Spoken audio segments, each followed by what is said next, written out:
So last week we talked about the introduction in computer networks.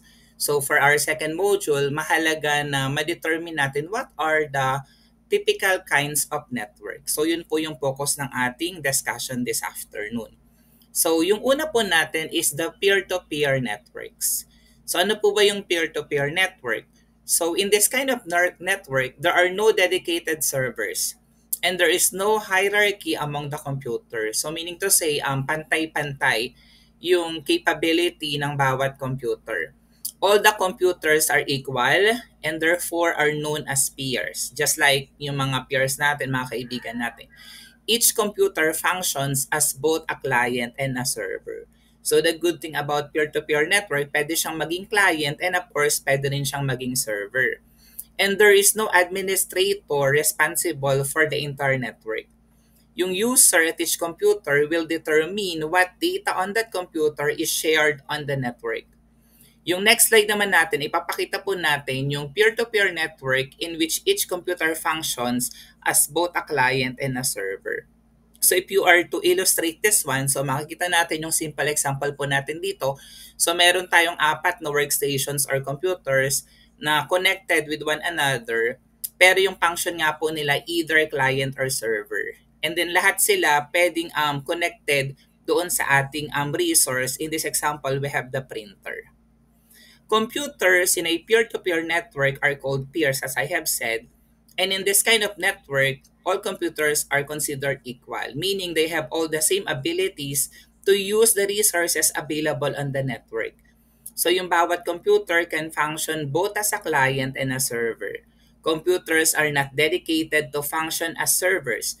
They use the network to share resources among the independent peers. The computer's applications are required by the other network computer functions as a server. The other computers function as clients. Therefore, a dedicated administrator is not assigned for network management. A peer-to-peer network is also a small group of people using a network.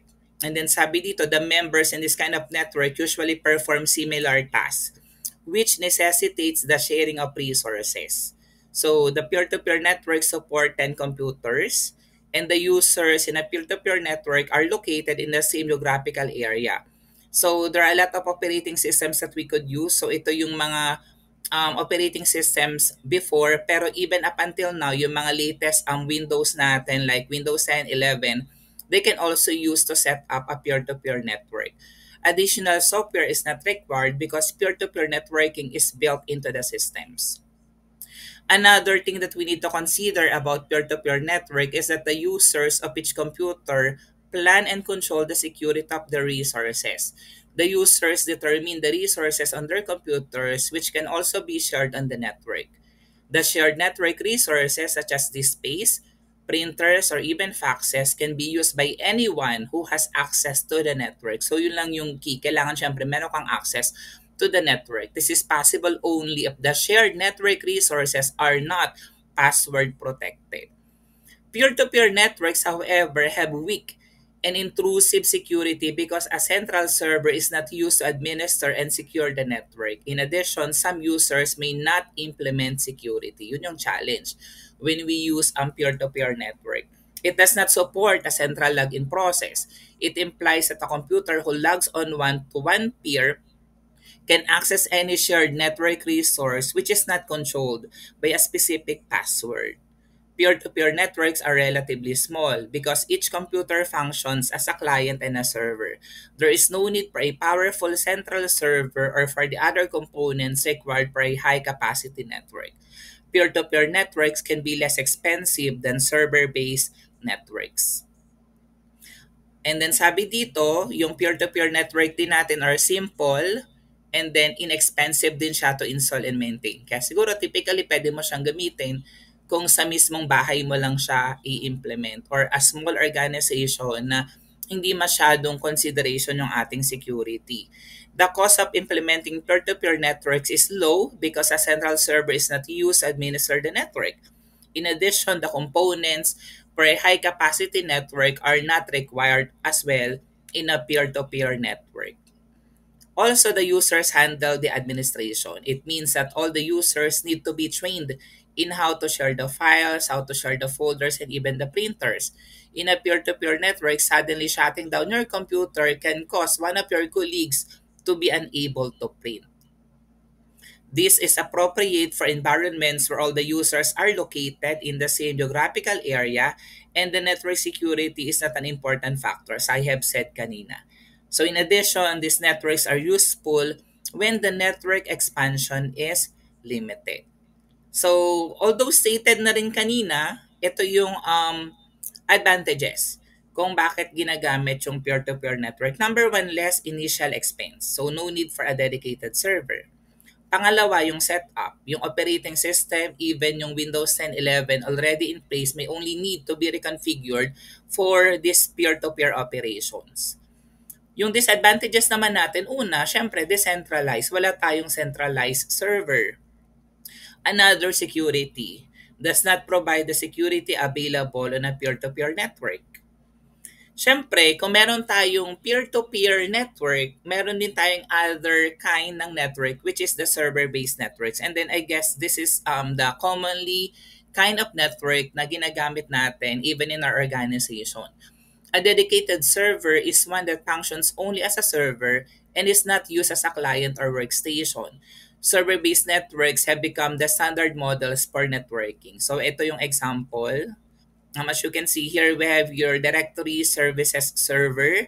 We have different kinds of server like the mail server, application server, file and print server, and then syempre connected din naman siya with the workstations and the resources that we have.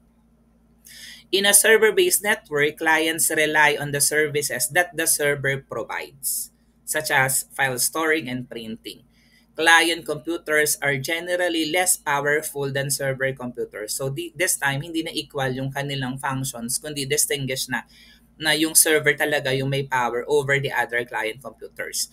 A server-based network using network operating system is that the networks are organized into domains. A domain is basically a collection of networks and clients that share security information.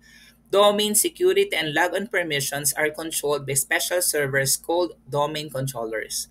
Users cannot access the resources of servers in a domain until a domain controller has authenticated them. In this kind of network, a network administrator centrally manages the resource security. So we have different subject for that. System administration and network. Yun yung CEC1 po natin na subject. Yung administrator natin will define, will manage the user access to network resources. Kaya nga sa mga company na pinagtatrabaho natin, even in the school that we have or yung mga bigger organization that we have, as we know, may mga administrator. Another benefit ng server-based network is that yung central file storage. Yung server-based networks will provide easy backup of critical data. Data backup is another useful characteristics of server-based networks, lalo na kung may mga data ka talaga na very important na you need to secure and make sure na if ever siya mawala, meron ka pang backup na pwedeng makuha. It can support a larger number of users compared to peer-to-peer networks. Kanina limited into 10, diba? In example natin, meron tayong 4 computers. To support a large number of users, server-based networks use monitoring and the network management tools. Servers must perform varied and complex tasks. So, trabaho na yun ng sysad. So, ito uli yung ating typical example that I have shown to you earlier. Security is often the primary reason para piliin po natin yung server-based approach to networking. In a server-based environment, one administrator who sets the policy and applies it to every user on the network can manage the security. Yan. So in this example, syempre meron tayong centralized administration na merong control, of course, with the server and with the workstations that we have, along with the resources. So now that we know kung ano po yung server-based networks, we needed to understand ano ba yung advantages ng client-server network. So these are some of the advantages. Number one, centralized. So yung resources natin and data security are controlled through the server. Pangalawa, security kasi more secure siya compared sa peer-to-peer network. And then you can easily integrate new technology into the system, flexible, yung client-server network. As for the interoperability, all components or the client server work together. So, marami siyang pwedeng i-function or i-perform. Accessibility naman, server can be accessed remotely and across multiple platforms. Ano naman yung disadvantages of this kind of or network? Siyempre, expense. It requires initial investment in the dedicated server compared sa peer-to-peer. Pangalawa, maintenance. Challenge din yan. Large networks will require a staff to ensure efficient operation. So yung pag-maintain din talaga, more than yung initial investment mo to put up this kind of network is challenging. Pero yung pag-maintain is another challenge. And then dependence. When server goes down, operations will cease across the network. Kaya very important din yung trabaho, yung role ng systems administrator. So I guess that's it for our second module about kinds of network.